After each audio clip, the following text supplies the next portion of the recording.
Mas vamos seguir falando sobre alguns princípios. Eu quero relembrar cada um de nós aqui, rápidos e poucos princípios, não vai dar para a gente ser exaustivo.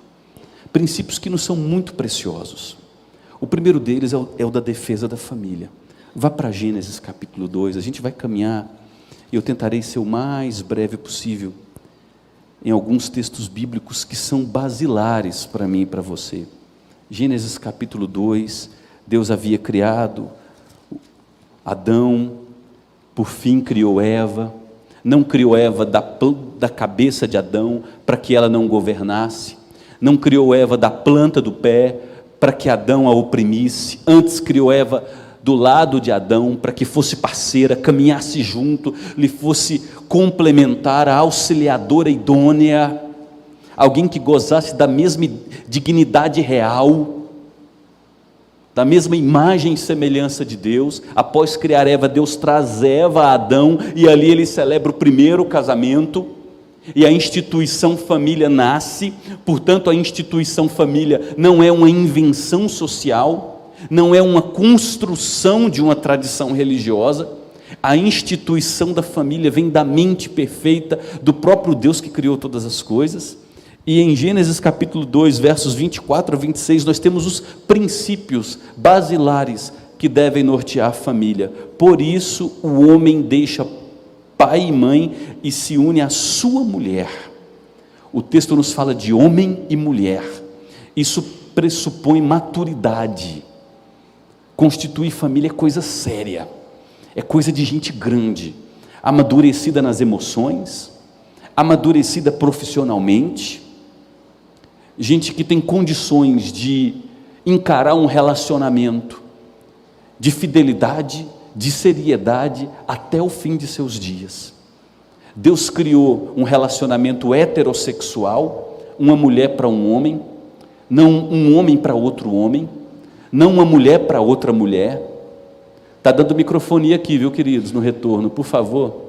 Deus criou um relacionamento monogâmico, não criou duas mulheres para um homem, nem dois homens para uma mulher.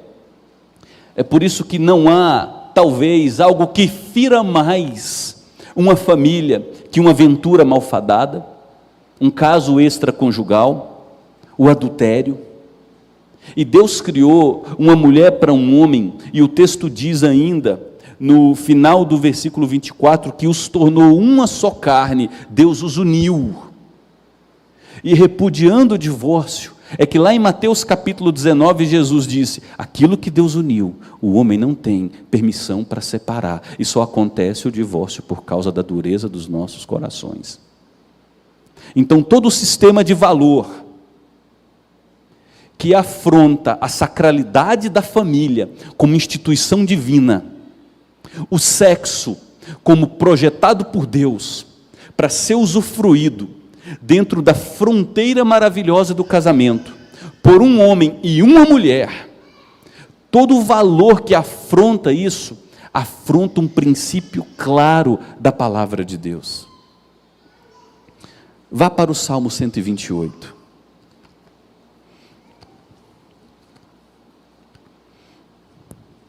O Salmo 128 é um desses salmos que nós, como povo de Deus, devemos guardar no coração e amar, recitar em nossos almoços, como família, em nossos encontros festivos. Bem-aventurado, mais que feliz é o homem, é aquele que teme o Senhor e anda nos seus caminhos. Veja bem, o que significa a bem-aventurança, a felicidade de alguém que teme ao Senhor e anda nos seus caminhos? Ele vai comer do fruto do trabalho, será feliz e tudo irá bem. Ele vai trabalhar com dignidade, no suor do rosto, porque nós vivemos num mundo maculado pelo pecado, então a gente tem que trabalhar, e trabalhar muito, e é difícil nos manter e manter nossa família, é duro viver nesse mundo caído pelo pecado, mas esse homem que ama a Deus, confia em Deus, e procura pautar a sua vida sobre os princípios da palavra de Deus, ele sabe que Deus vai prover a ele, e vai realizar milagres e mais milagres todos os dias. Então esse homem trabalha em paz, e ele não fica escravizado pelo trabalho.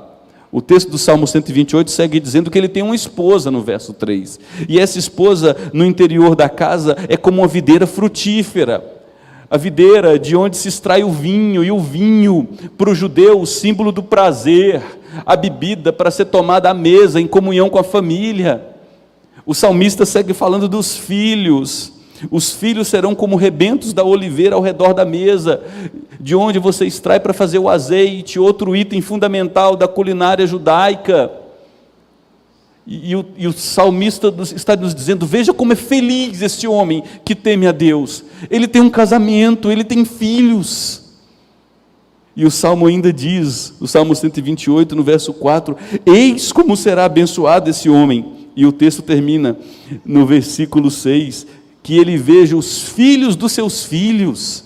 A grande bênção que Deus concede ao ser humano é família. A família é instituição divina. A família é dádiva de Deus para as nossas vidas. Eu aconselho alguns casais que estão em vias de se casarem, e é lamentável como eles recebem conselhos em seus ambientes de trabalho, em seu círculo de relacionamento familiar, como eles recebem conselhos inclusive de irmãos da igreja, dizendo: você está novo demais, você já vai se escravizar, você já vai se amarrar, casamento é complicado, casamento é difícil. De onde nós tiramos essa ideia? Casamento é uma bênção.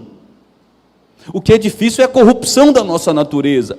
O que é difícil é o egoísmo do nosso coração. O que é difícil é quando nós não tememos a Deus e nem andamos segundo a palavra de Deus. Porque quando nós tememos a Deus e procuramos construir nossa família fundamentado na palavra de Deus, família é bênção.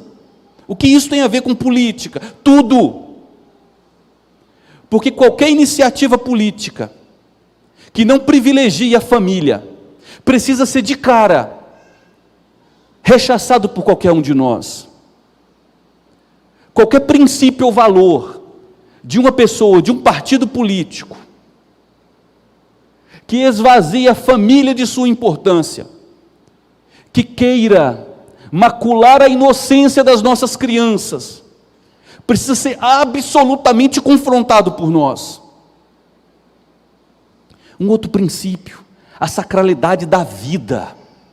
Desde a concepção, quando o espermatozoide se encontra com o óvulo. E aqui a gente entra num grande mistério, que a Bíblia não responde. Quando começa a alma? Onde está a consciência humana? Vamos lá para o Salmo 139, nós estamos no 128, olha o que o Salmo 139 nos diz, meu caro irmão, minha cara irmã, do verso 13 ao verso 16, esta é a convicção do salmista. Nós somos o povo da palavra, e nós precisamos nos render à palavra, e não ao espírito maldito da nossa época, que quer desvirtuar o bem, chamando o mal de bom, o bom de mal. Salmo 139, versículo 13, pois tu, referindo-se a Deus, tu formaste o meu interior, o Senhor me costurou no ventre da minha mãe. É Deus quem forma a vida humana, a vida intrauterina. Graças te dou, visto que de modo assombrosamente maravilhoso o Senhor me formou. Olha o versículo 15, os meus ossos não te foram encobertos, quando no oculto fui formado e entretecido como nas profundezas da terra. Era absoluta escuridão, e a presença de Deus estava ali, naquele ato de criação e desenvolvimento. Olha o verso 16, os teus olhos viram a minha substância, ainda informe. Ah, mas até 2 meses pode, até 3 meses pode, até 4 meses pode, ainda não tem isso, o coração ainda não bateu. Os teus olhos me viram a substância ainda informe, e no teu livro foram escritos todos os meus dias, cada um deles escrito e determinado, quando nenhum deles ainda existia. Como povo de Deus, não há abertura para a gente levantar a bandeira pró-aborto em qualquer período da concepção. É Bíblia, queridos. A vida é sagrada para Deus em todas as suas etapas. Passe algumas páginas dos Salmos. Vá para o livro do profeta Jeremias. Capítulo 1, por favor. Olha o que nos diz o livro do profeta Jeremias nos versos 4 e 5. Jeremias aqui está se lembrando do chamado de Deus para a vida dele. Quando é que Jeremias foi chamado por Deus? A palavra do Senhor, Jeremias capítulo 1, versículo 4. A palavra do Senhor veio a mim dizendo: antes de formá-lo no ventre materno, eu já o conhecia. E antes de você nascer, eu o consagrei. O Criador dos céus e da terra é quem está nos dizendo isso. Valor para nós que ainda tememos a Deus, inegociável. A sacralidade, a dignidade da vida humana desde a sua concepção. Mas eu fui vítima, eu fui molestada, estou grávida. Diga a essa amiga, a essa parenta, a essa adolescente: vamos encaminhar essa criança para adoção. Há milhares de casais na fila para adoção. Mas não assassine essa criança. Deus julgou o seu povo de maneira tão severa na história do Antigo Testamento, porque num determinado momento o povo de Deus se imiscuiu, se adaptou às práticas das nações vizinhas, e as nações vizinhas sacrificavam seus filhos a Moloque. A pandemia de coronavírus em 2 anos ceifou a vida de 6 milhões de pessoas. Por ano são cometidos 50 milhões de abortos. Por ano. E a sociedade ocidental aplaude como liberdade. Abominação. Qualquer candidato, qualquer partido político que defenda esta pauta precisa ser imediatamente desconsiderado por nós, não importando o bem social que tenha feito num passado longínquo. Terceiro princípio, a liberdade para empreender, para cultuar a Deus, e a liberdade que eu e você devemos ter para proteger a nós, proteger aos nossos filhos e proteger o nosso país. Isso é princípio bíblico. Se você voltar algumas páginas e for para o primeiro livro do profeta Samuel, você vai perceber um período muito difícil na vida do povo de Deus. 1 Samuel capítulo 13, o povo de Deus, por conta da idolatria, do paganismo, de ter se distanciado de Deus, da fidelidade a Deus, se tornou vítima dos filisteus. Os filisteus conseguiram escravizar os israelitas. E sabe qual foi a primeira ação que os filisteus fizeram? Proibiu os israelitas, qualquer homem, pai de família, de ter arma em casa. E por arma era qualquer coisa, inclusive faca, até enxada afiada, os filisteus proibiram. Porque eles sabiam que um povo que não tem condição de se defender é um povo fácil de ser subjugado.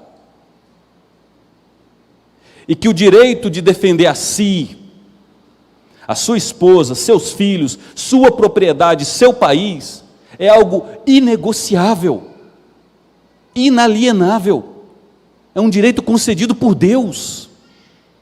Olha 1 Samuel capítulo 13, verso 19 a 21. Ora, em toda a terra de Israel não havia um único ferreiro, porque os filisteus tinham dito, para que os hebreus não façam espadas e nem lanças. Por isso todo Israel tinha de ir aos filisteus para amolar as lâminas dos arados, as enxadas, os machados e as foices. Os filisteus ainda cobravam dos israelitas 8 gramas de prata para amolar os fios das lâminas e das enxadas, e 4 gramas de prata para amolar machados e aguilhadas.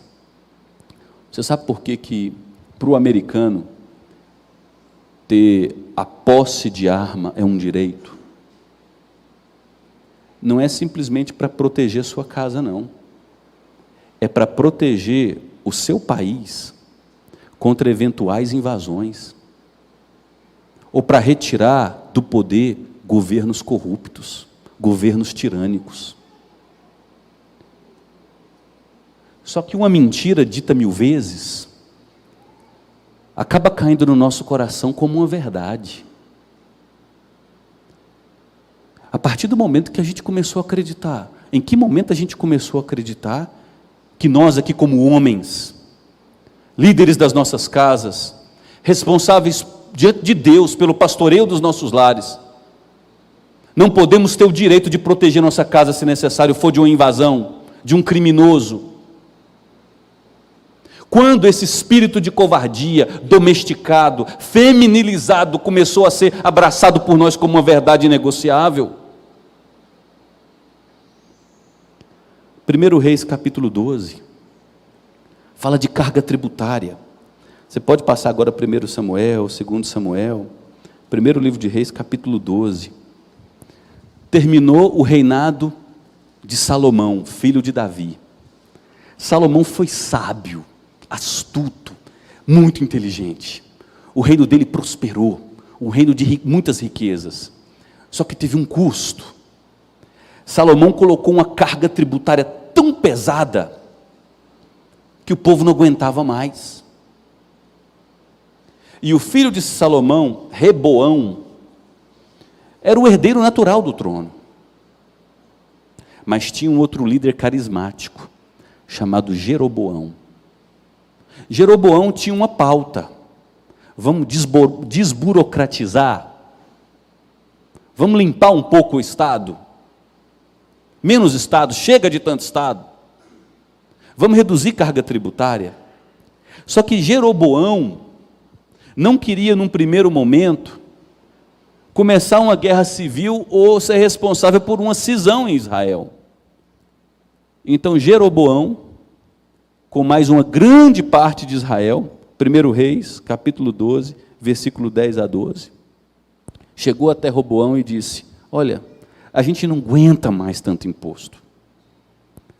Essa quantidade de imposto não deixa a gente trabalhar, não deixa a gente empreender, a gente quer abrir empresa, a gente quer contratar pessoas, a gente quer gerar emprego, a gente quer movimentar a economia, a gente quer ter dinheiro para comer fora, para viajar, comprar carro, comprar roupa, vestir nossos filhos, fazer tratamento odontológico, tratamento médico. A gente quer que o Estado saia do nosso cangote. Aí olha o que Roboão falou. 1 Reis 12, verso 10 a 12. Olha só, que falta de sabedoria. E os jovens que haviam crescido com Roboão deram um conselho para ele, né? Diga o seguinte a este povo que se queixa do pesado jugo. Eles reconhecem que o jugo era pesado, que o pesado jugo que o seu pai lhe impôs e que pede para que seja aliviado. Diga-lhe o seguinte: o meu dedo mínimo é mais grosso do que a cintura do meu pai. O meu dedo mínimo é mais grosso que a cintura do meu pai Salomão. Assim que, se o meu pai lhes impôs um jugo pesado, eu o tornarei ainda mais pesado.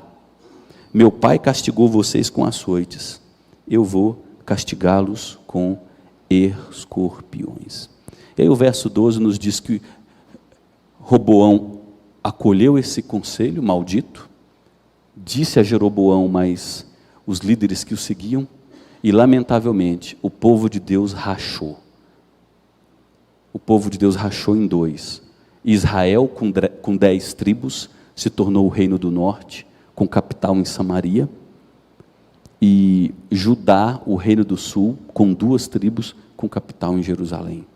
Porque o povo compreendia que uma carga tributária demasiada asfixia a nação. Um Estado burocrático mata o empresariado, mata a criatividade, mata a esperança do povo. Então isso é um princípio. Liberdade para a gente poder empreender, para a gente poder gerir o nosso dinheiro, para a gente pôr os nossos filhos na escola que a gente quer, mas ter dinheiro para isso. Estado não gera emprego, Estado não movimenta a economia. Se movimentasse, nós seríamos primeiro mundo, porque a carga tributária no Brasil é uma das mais altas do mundo, já chegou à casa dos 41%. Infâmia! infâmia. Quase 5 meses e meio do ano trabalhando para sustentar o Estado, que drena o nosso sangue. Isso não é a vontade de Deus para a nossa política. Isso não é princípio bíblico. Aqueles que dizem a mim, você mais Estado, o que eles estão dizendo é, eu quero mais poder. Não se importam com o pobre. Nós precisamos abrir os olhos para isso. Quem gosta de Estado não se importa com o pobre. Porque quem gera emprego é o ser humano com liberdade para empreender, gerir, movimentar, sonhar. Princípio bíblico.